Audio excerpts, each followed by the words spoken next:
رونق اسٹیج باوقار علماء اہل سنت مفتیان اعظام و شورائے اہل سنت جملہ سامعین، پردے کی آڑ میں رہ کر سماعت کرنے والی میری ماں بہنیں، السلام علیکم ورحمۃ اللہ تعالی وبرکاتہ۔ الحمدللہ نحمده ونستعینه ونستغفره ونؤمن به ونتوکل علیہ ونعوذ باللہ من شرور انفسنا ومن سیئات اعمالنا، من یهده اللہ فلا مضل له ومن يضلله فلا هادي له، ونشهد ان لا اله الا الله واشهد ان محمدا عبده ورسوله، اما بعد فاعوذ بالله من الشيطان الرجيم، بسم الله الرحمن الرحيم، وبالوالدين احسانا۔ صدق اللہ العلی العظیم وصدق رسولہ النبی الامین المکین المبین الکریم، ونحن علی ذلک لمن الشاہدین والشاکرین والذاکرین والحمد للہ رب العالمین۔ محترم حضرات، ابھی تک آپ بہترین انداز نعتیہ شاعری سماعت کر رہے تھے۔ میں بھی دو شعر پڑھتا ہوں لیکن ترنم میں نہیں۔ فرق یہ ہے کہ میں بھی دو شعر پڑھوں گا لیکن ترنم میں نہیں۔ اب یہ دیکھتا ہوں کہ یہاں کے نوجوان صرف شاعروں کو نوازتے ہیں کہ مقرروں کو بھی نوازتے ہیں۔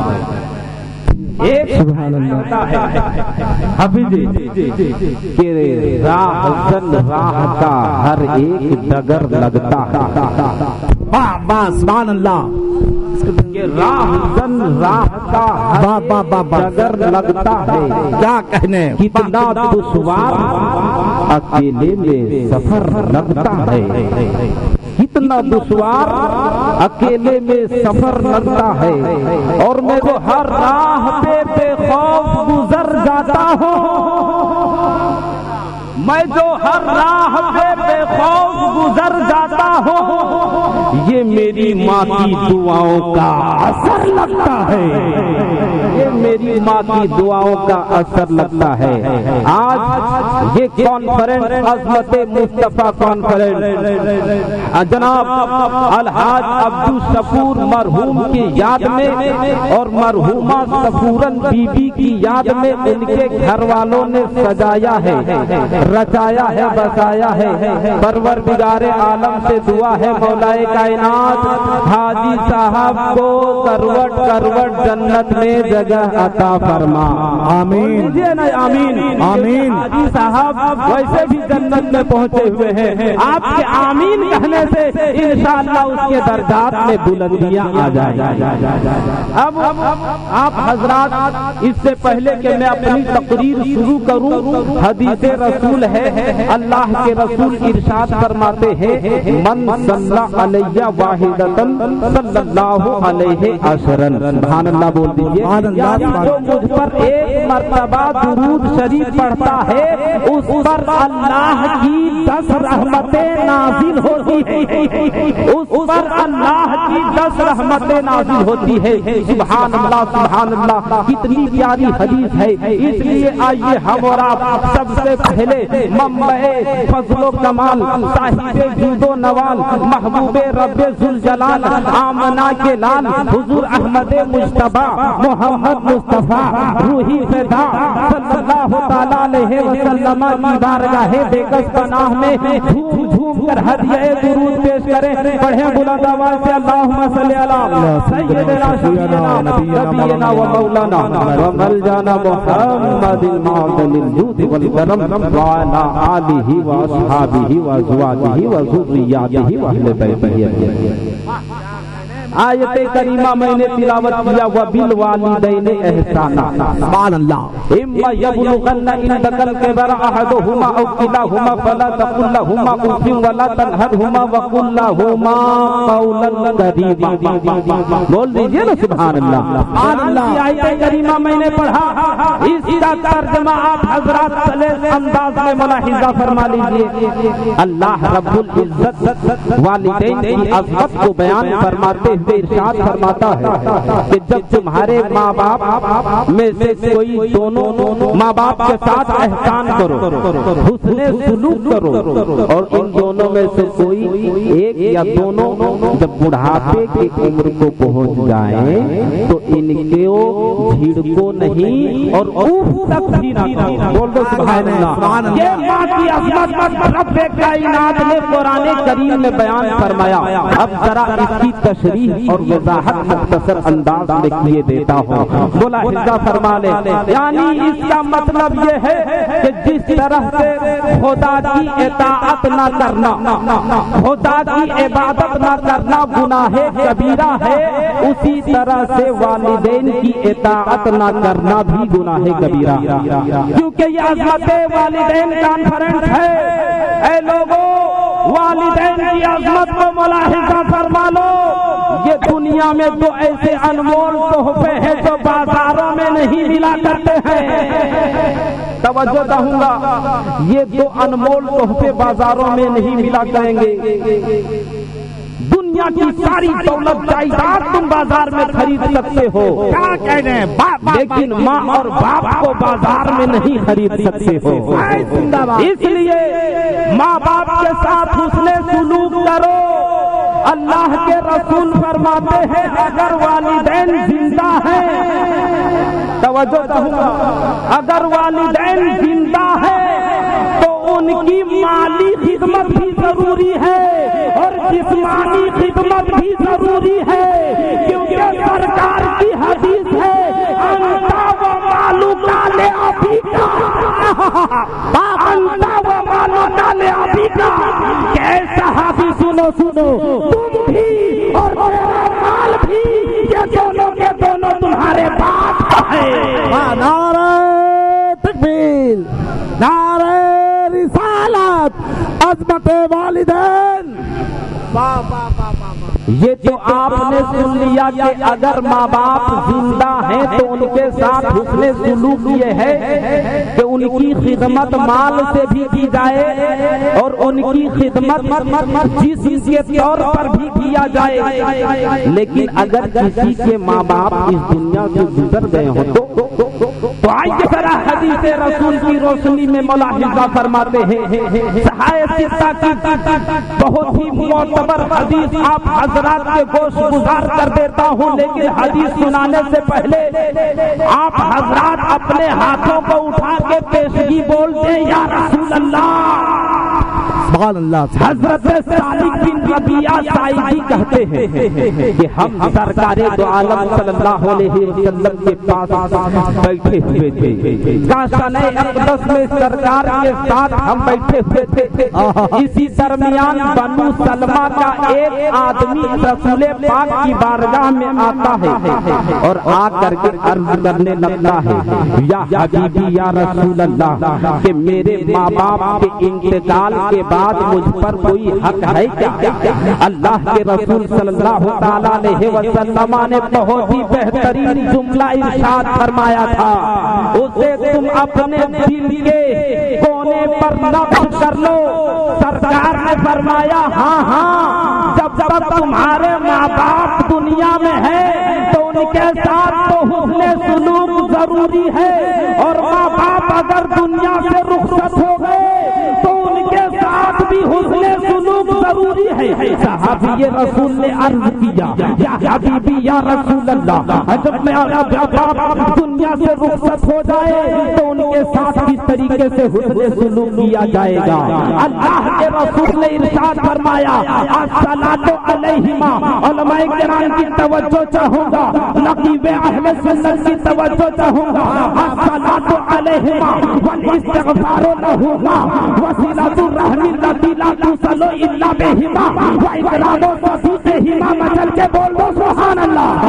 اس کا میں معنی پیش کیے دیتا ہوں، یعنی کہ اے صحابی اگر تمہارے ماں باپ اس دنیا سے رخصت ہو جائیں تو سنو ان کے لیے دعا کرنا ضروری ہے، ان کے لیے استغفار کرنا ضروری ہے، ان کے دوستوں کے ساتھ اکرام کرنا ضروری ہے، ان کے گھر والوں کے ساتھ رشتے کو جوڑنا ضروری ہے۔ اگر تم نے رشتہ جوڑ لیا تو سن لو تمہارے ماں باپ خوش ہو کر کے قبر سے بھی دعا دیں۔ بابا نعرہ تکبیر، نعرہ رسالت، مسلک اعلی حضرات، عظمت والدین کانفرنس، حضرت علامہ مفتی سرفراز صاحب قبلہ۔ محترم حضرات، حاجی صاحب سامنے بیٹھے، بہت سارے حجاج کرام بیٹھے۔ حاجی صاحب کو دیکھ کر کے ایک بہت ہی پیاری حدیث مجھے یاد آ رہی ہے، سنا دو؟ تیسری بول دیجیے نا سبحان اللہ۔ ایک بہت ہی پیاری حدیث، لیکن اس سے پہلے آپ یہ جان لیں کہ حج کس کو کہتے ہیں اور حج کا ثواب کیا ہے۔ حج کہتے ہیں احرام باندھ کر 9ویں ذی الحجہ کو عرفات میں ٹھہرنے کا اور خانہ کعبہ کے طواف کرنے کا۔ اور بخاری شریف میں حج کرنے کا ثواب اس طریقے سے روایت کیا گیا، بیان کیا گیا۔ آقا کریم ارشاد فرماتے ہیں جو حج کرتا ہے وہ گناہوں سے اس طرح پاک ہو جاتا ہے جیسا کہ آج ہی وہ اپنی ماں کے پیٹ سے جنم لیا۔ سبحان اللہ، گناہوں سے پاک و صاف ہو کر کے گویا کہ وہ آج ہی اپنی ماں کے پیٹ سے جنم لیا ہو۔ یہ حج کا ثواب ہے، لیکن سنو یہ حج کا ثواب کب ہے؟ جب حج قبول ہو جائے۔ علماء کرام بیٹھے، مفتی صاحب بھی بیٹھے، حضرت حافظ و قاری غلام مرسلین صاحب بھی بیٹھے ہیں، اور مفتی قوم و ملت مفتی شمس الدین مصباحی چترویدی بھی بیٹھے ہیں۔ آپ ان سے پوچھیں گے کہ مفتی صاحب یہ حاجی کے جو ثواب آپ نے بیان کیے کہ گناہوں سے پاک و صاف ہو جاتا ہے، یہ کب ہے؟ تو مفتی صاحب جواب دیں گے کہ حاجی کو اس وقت یہ ثواب ملتا ہے جب اس کا حج قبول ہو جائے۔ یہاں پر حاجی صاحب بیٹھے ہیں، بہت خوش نصیب ہیں، انہوں نے خانہ کعبہ کا طواف کیا، حجر اسود کا بوسہ دیا، صفا مروہ کے چکر لگائے۔ اللہ کرے ان کا حج قبول ہو جائے، لیکن حقیقت تو یہ ہے، توجہ چاہوں گا کہ حقیقت تو یہ ہے کہ دنیا کا کوئی حاجی یہ نہیں کہہ سکتا کہ میرا حج قبول ہو گیا، چاہے وہ حاجی وقت کا مولانا ہو، یہ نہیں کہہ سکتا کہ میرا حج قبول ہو گیا، چاہے وہ حاجی اپنے وقت کا بہت بڑا مفتی ہو، یہ نہیں کہہ سکتا کہ میرا حج قبول ہو گیا، چاہے وہ حاجی اپنے وقت کا بہت بڑا بادشاہ ہو، یہ نہیں کہہ سکتا کہ میرا حج قبول ہو گیا، چاہے وہ حاجی اپنے وقت کا بہت بڑا ولی کامل کیوں نہ ہو، یہ نہیں کہہ سکتا کہ میرا حج قبول ہو گیا، چاہے وہ حاجی اپنے وقت کا غوث اعظم کیوں نہ ہو، یہ نہیں کہہ سکتا کہ میرا حج قبول ہو گیا۔ المختصر یہ کہ دنیا کا کوئی حاجی یہ نہیں کہہ سکتا کہ میرا حج قبول ہو گیا، لیکن ایک ماں سے محبت کرنے والوں بیٹوں، اپنے ماں کے نام پر جان و مال قربان کرنے والے بیٹوں مچل جاؤ، تڑپ کر کے بول دو سبحان اللہ۔ میں حدیث رسول سنانے جانے لگا ہو، ماں کی عظمت کو بیان کرنے لگا ہو، اپنے ماں سے محبت کرنے والے بیٹوں، ماں کے آنچل میں پناہ تلاش کرنے والے بیٹوں، ماں کی محبت کو، ماں کی ممتا کو تاج محل جیسی عزت رکھنے والے بیٹوں، ماں کی محبت میں اپنی دعاؤں کو، ماں کی دعاؤں کو لے کر کے آسمان کی بلندی پر پہنچنے والے بیٹوں، ماں کے قدم کو چھو کے جب بیٹے گانا بنانے والے بیٹوں، بچل جاؤ، تڑپ جاؤ، اپنی ماں کی عظمت کو بڑا حصہ فرماؤ۔ سرکار دو عالم صلی اللہ تعالی علیہ وسلم کی حدیث ہے، بہار